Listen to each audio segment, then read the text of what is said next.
আজি আমি মাপাংক ফলনৰ বিষয়ে আলোচনা কৰিম আৰু এই ফলনটোৰ গোটেইখিনি অধ্যয়ন কৰিবলৈ প্ৰয়াস কৰিম। ইয়াৰ গ্ৰাফ কেনেকুৱা, এইটো ফলনৰ বাকী যিবিলাক ধৰ্ম আছে যেনে একৈকি হ'বনে নহয়, আচ্ছাদক হ'বনে নহয়, অবিচ্ছিন্ন হ'বনে নহয়, এই গোটেইখিনি আমি ষ্টাডি কৰি চাম।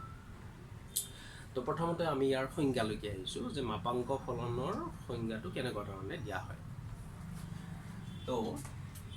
যিকোনো এটা ফলন এফ আৰ টু আৰ মানে আদিক্ষেত্ৰ সহক্ষেত্ৰ দুটা বাস্তৱ সংখ্যাৰ সংহতি হ'ব লাগিব। তো F R to R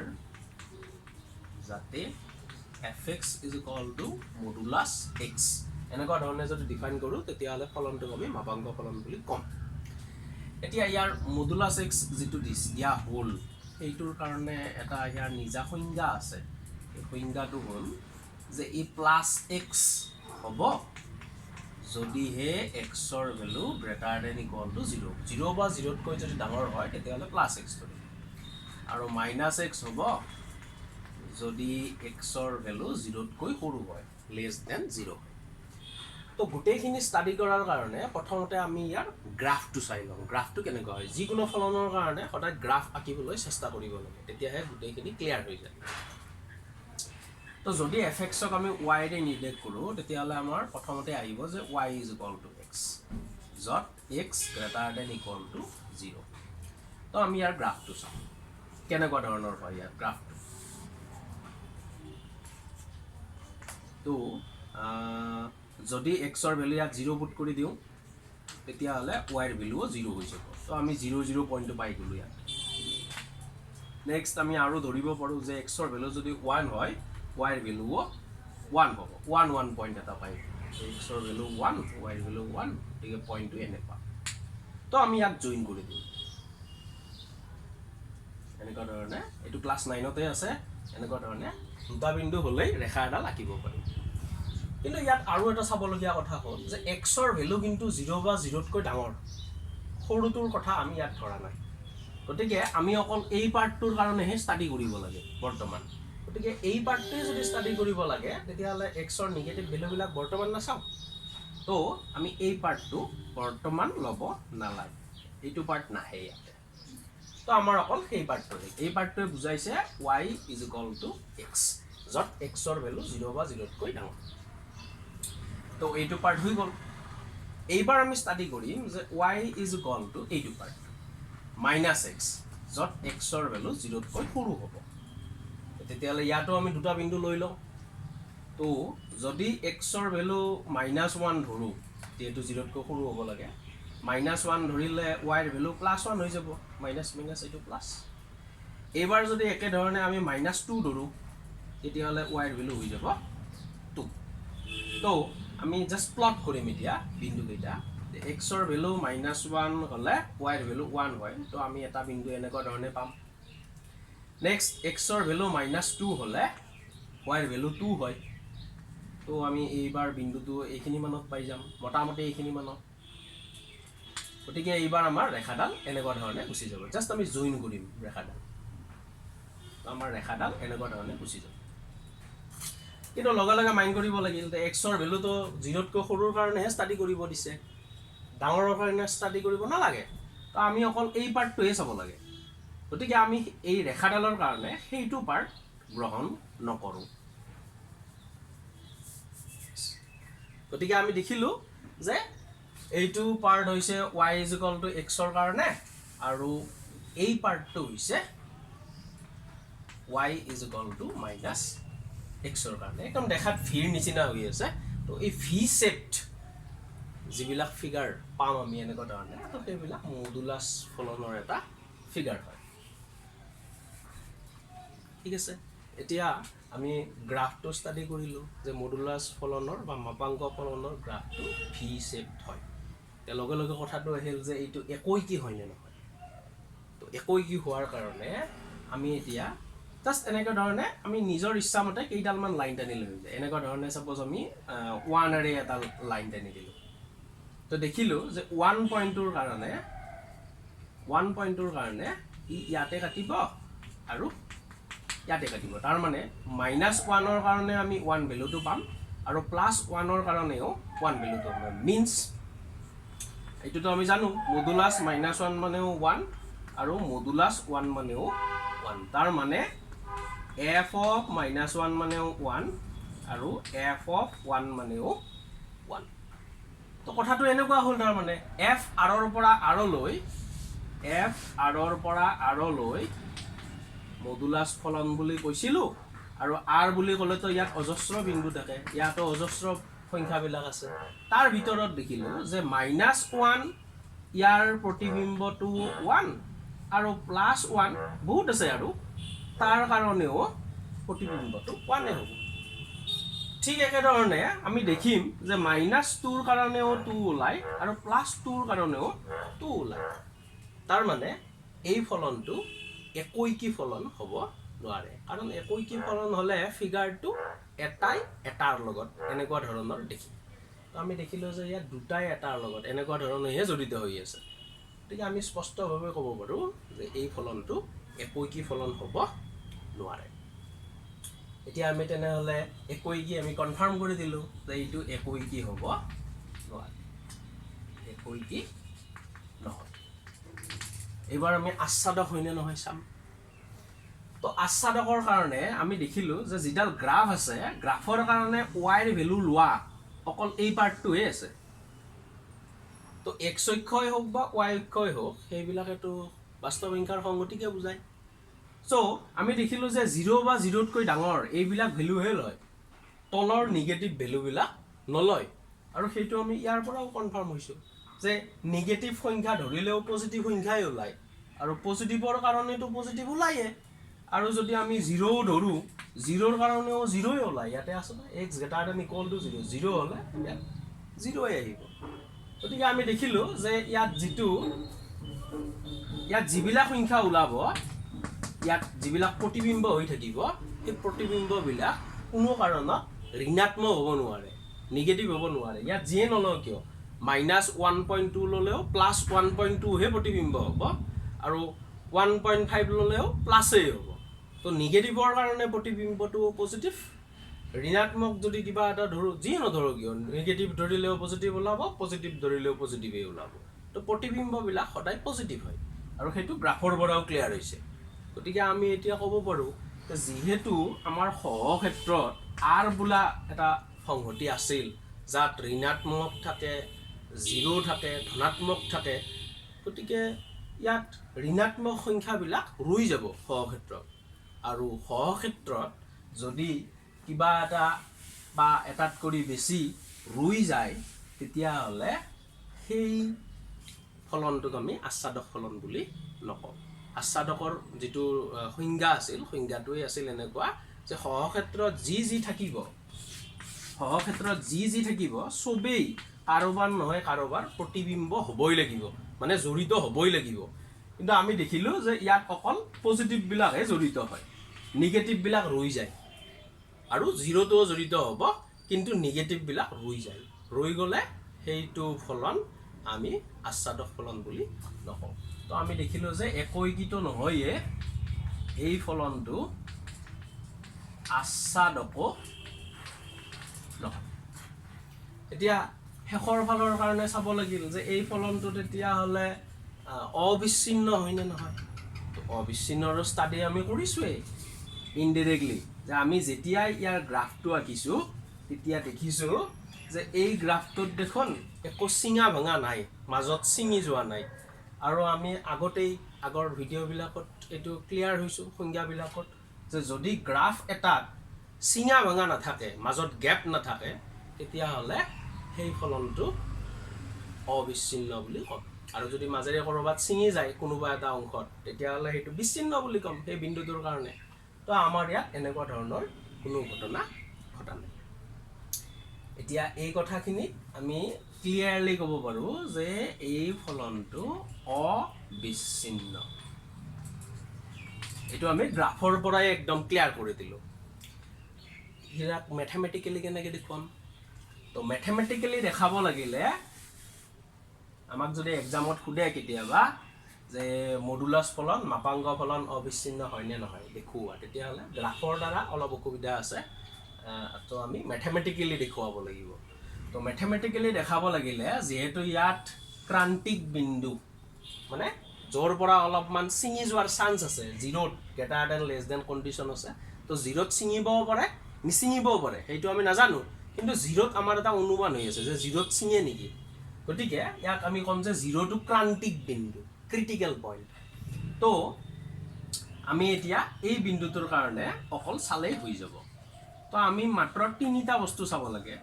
limit x tends to 0 plus fx কি হ'ব তাৰ পিছত limit x tends to 0 minus fx কি হ'ব আৰু f0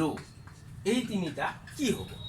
আৰু যদি এই তিনিওটা ভ্যালু সমান হয় তেতিয়াহ'লে অবিচ্ছিন্ন হ'ব আমি গ্ৰাফৰ পৰা কনফাৰ্ম কৰিছোৱেই অবিচ্ছিন্ন হয় বুলি এতিয়া আমি মেথমেটিক্যালি দেখুৱাম যে এইটো আমি কেনেকৈ মানে অবিচ্ছিন্ন বুলি প্ৰুভ কৰিম তো লগে লগে আমি এইখিনি বস্তু আগতে ষ্টাডি কৰি লওঁ যেতিয়া আমি ক'ম যে x টেন্ডস টু 0 প্লাছ ইয়াৰ মিনিংটো হৈছে যে x ৰ ভ্যালু 0 ৰ ওচৰ চাপিছে কিন্তু ৰাইট সাইডৰ পৰা যেতিয়া আমি 0 প্লাছ বুলি ক'ম 0 তকৈ অলপমান ডাঙৰ মানে 0.01 0.02 তেনেকুৱা টাইপৰ গতিকে 0 তকৈ অলপমান ডাঙৰ মানে আমি ক'ম যে x ৰ ভ্যালু 0 তকৈ ডাঙৰ তো এইটো ইম্পৰ্টেন্ট পইণ্ট ঠিক একে ধৰণে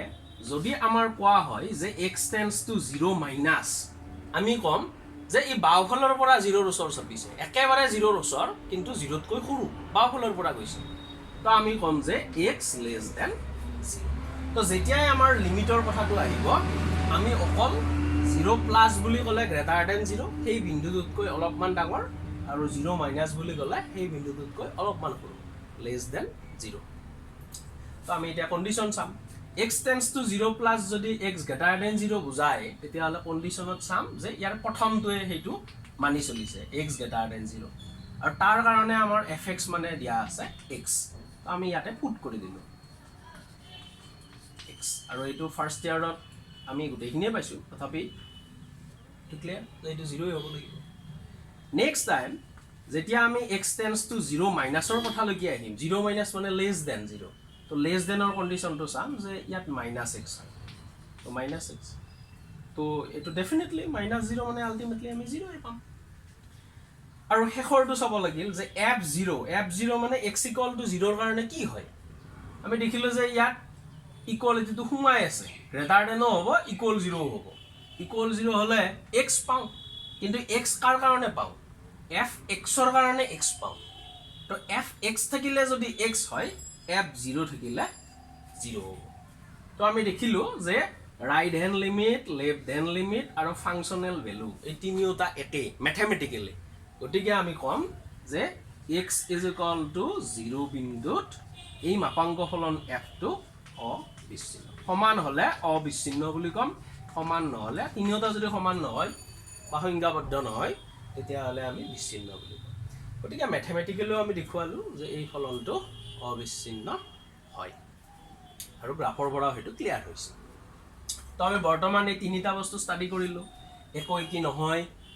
আচ্ছাদক নহয় কিন্তু অবিচ্ছিন্ন হয় তো এইটো আছিল আমাৰ মাপাংক ফলনৰ ওপৰত অলপমান আলোচনা কিন্তু এতিয়া আমি অলপ আৰু এটা ইম্পৰ্টেণ্ট পইণ্টলৈকে আগুৱাই যাব খুজিছোঁ যে fx is equal two modulus x দিলে আমি গম পাম যে 0 টু ক্ৰান্তিক বিন্দু আমি গ্ৰাফলৈকে গৈ আছোঁ বিভিন্ন মডুলাছ ফলনৰ গ্ৰাফ কেনেকৈ লয় 0 টু ক্ৰান্তিক বিন্দু আৰু ইয়াৰ শেপটো ভি শেপড এনেকুৱা হয় 0 বিন্দুত ভি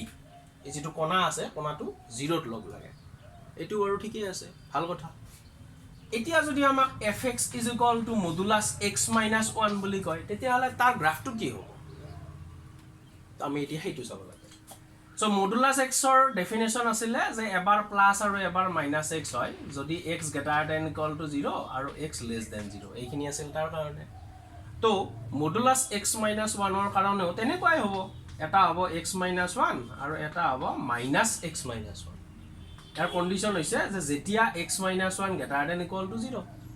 আৰু ইয়াৰ কণ্ডিশ্যন হ'ব যেতিয়া x মাইনাছ 1 লেছ দেন 0 তো তো x minus 1 greater than equal to 0 মানে কি x greater than equal to 1 আৰু x minus 1 less than 0 মানে x less than 1 গতিকে আমি দেখিলো যে এইবাৰ আমাৰ ক্ৰান্তিক বিন্দু যত সিঙাৰ চান্স আছে সেইটো হৈছে 1 তো ক্ৰান্তিক বিন্দু 1 হৈ গল তো তাৰ পিছত আমি গ্ৰাফটো বেছি চাবলগীয়া আগৰ নিচিনা আকি চাবলগীয়া নাই আমি এইবাৰ এই 1 পয়েন্টত এটা ভি শেপড ফিগাৰ ললাই সাফিসিয়েন্ট আমাৰ এইবাৰ শিফট হৈ যাব অলপমান ৰাইট ফালৰ ফালে আমি ঠেলি দিয়া নিচিনা হৈ গল এইটো আছিল 0 এইবাৰ 1 ৰ ফালে অলপমান ঠেলি দিলো ঠিক একে ধৰণে আমি আন গ্ৰাফ মডুলাস ফলনৰ বিভিন্ন গ্ৰাফ বিলাক আমি এতিয়া ডাইৰেক্টলি আঁকিব পাৰিম ঠিক একে ধৰণে যদি আমাক কোৱা হয় যে fx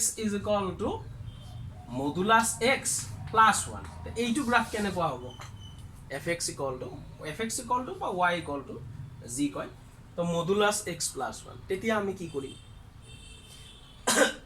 তো ইয়াৰ গ্ৰাফটো আকাটো বহুত টান নহয় তো ইয়াৰ কাৰণে আমি সিস্টেমেটিক্যালি প্ৰথমতে আমি লক্ষ্য কৰিম modulus x ৰ গ্ৰাফটো কেনেকুৱা আছে তো modulus x ৰ গ্ৰাফটো আছিল এনেকুৱা 0 পয়েন্টত ক্ৰান্তিক বিন্দু হয় আৰু এনেকুৱা ধৰণে এটা ভি শেপড ধুনিয়াকে লৈ লব তেনেহলে modulus x plus 1 এ কি বুজাইছে modulus x plus 1 এ কৈছে যে এই যে fx ৰ x ৰ ফলনীয় মান fx ৰ ভ্যালু বিলা আগতকৈ 1 বেছি হ'ব তো 1 বেছি হ'ব মানে আমি আগৰবাৰ চালো আগৰবাৰ মিনিমাম ভ্যালু যেহেতু কণাটো 0 ত আছিল গতিকে আগৰবাৰ মিনিমাম ভ্যালু আছিল 0 এইবাৰ যদি 1 এড কৰি দিও মিনিমাম ভ্যালুটো হৈ যাব 1 তো আমি ইয়াৰ ফিগাৰটো আগৰ নিচিনাই হ'ব কিন্তু এইবাৰ ভি শেপড ফিগাৰটো থাকিব এনেকুৱা ধৰণে এইবাৰ 1 ত হ'ব ভি শেপড y অক্ষৰ 1 ত গুচি যাব ভি শেপড ফিগাৰটো ঠিক একে ধৰণে যদি এতিয়া আমাক কোৱা হয় যে modulus x minus 1 plus 1 এইটো ফিগাৰ আমি কেনেকৈ আঁকিম এবিলাক সব ৰেফাৰেন্স তানে জানি আনা হৈছে এটা যদি গম পোৱা যায় বাকি বিলাক নিজে নিজে গম পায় তো আমি এইবাৰ একে আগৰ নিচিনা কম প্ৰথমতে আমাৰ চাবলগীয়া কথা হৈছে modulus x minus 1 টো কেনেকুৱা তো modulus x minus 1 টো ইয়াৰ ক্ৰান্তিক বিন্দু 1 হয় ইকুয়াল 0 কৰিলে x = 1 পাম গতিকে আমি 1 ত ক্ৰান্তিক বিন্দু পাম তো প্ৰথমতে আমি ড্ৰ কৰি লম fx = modulus x minus 1 কেনেকুৱা fx = modulus x minus 1 1 পয়েন্টত এনেকুৱা ধৰণে শিফট হয় অলপমান ঠেলি গুচি যায় এটো হ'ল তাৰে পিছত আমি এইটো ড্ৰ কৰিম যে এই ফিগাৰটো ঠিকে আছে এইবাৰ fx ৰ ভ্যালুটো কি হ'ব এই এনেকুৱা ধৰণৰে কিন্তু 1 বেছি হ'ব মানে এই ফিগাৰটো ওপৰলৈকে 1 উঠি যাব এই ফিগাৰটো ওপৰলৈকে মানে ইহঁতৰ ফলনীয় মানবিলাক এক বেছি হ'ব এইবাৰ অলপমান উঠি যাব 1 ইউনিট উঠি তো এনেকুৱা ধৰণে বিভিন্ন গ্ৰাফ যিকোনো পইণ্টে নিদিয়ক এইবিলাকৰ মডুলাস ফলন গোটেইবিলাকে মডুলাস ফলনকে বুজাইছে আৰু সিহঁতৰ জাস্ট আমি মনত ৰাখিবলগীয়া কথা হৈছে যে এইটো আৰৰ পৰা আৰলৈকে সদায় বাস্তৱ সংখ্যাৰ সংহতিতে গোটেই অধ্যয়নখিনি আমি কৰিম গতিকে এইবিলাক বাস্তৱ ফলনৰ কাৰণেহে আলোচনা কৰা হয় গতিকে এই বিভিন্ন ধৰণৰ মডুলাস ফলন যি মডুলাস ফলনৰ যেটো ফৰ্ম এনে ষ্টেণ্ডাৰ্ড ফৰ্ম হৈছে এইটো তাৰ পিছত যি ধৰণৰ ফৰ্মে নিদিয়ক কিয় আমি সিহঁতৰ গ্ৰাফবিলাক অতি সহজে আঁকিব পাৰোঁ আৰু গ্ৰাফবিলাক ড্ৰ কৰাৰ পিছত আমি লগে লগে ষ্টাডি কৰিব পাৰোঁ ইমিডিয়েটলি তিনিটা বস্তু সদায় ষ্টাডি কৰিব পাৰি যে এইটো ফলন একৈকি হয়নে নহয় আচ্ছাদক হয়নে নহয় আৰু অবিচ্ছিন্ন হয়নে নহয় গ্ৰাফ আঁকিলেই এই তিনিটা বস্তু একদম ক্লিয়াৰ হৈ যায় তো এইখিনি আছিল আমাৰ মডুলাস ফলনৰ ওপৰত এটা সৰু আলোচনা ইয়াৰটো আৰু বহুত বিশদভাৱে চাব পাৰি তো ইমানখিনি সময় আমাৰ নাই আৰু হায়াৰ ছেকেণ্ডাৰী কোৰ্সত ইমানখিনি বেছি নালাগে ধন্যবাদ ভিডিওটো চোৱাৰ কাৰণে মোৰ YouTube channel maths point subscribe কৰিব যদি এতিয়ালৈকে সাবস্ক্ৰাইব কৰা নাই আৰু ভিডিওটো চাই কেনেকুৱা পাইছে কমেন্ট কৰিব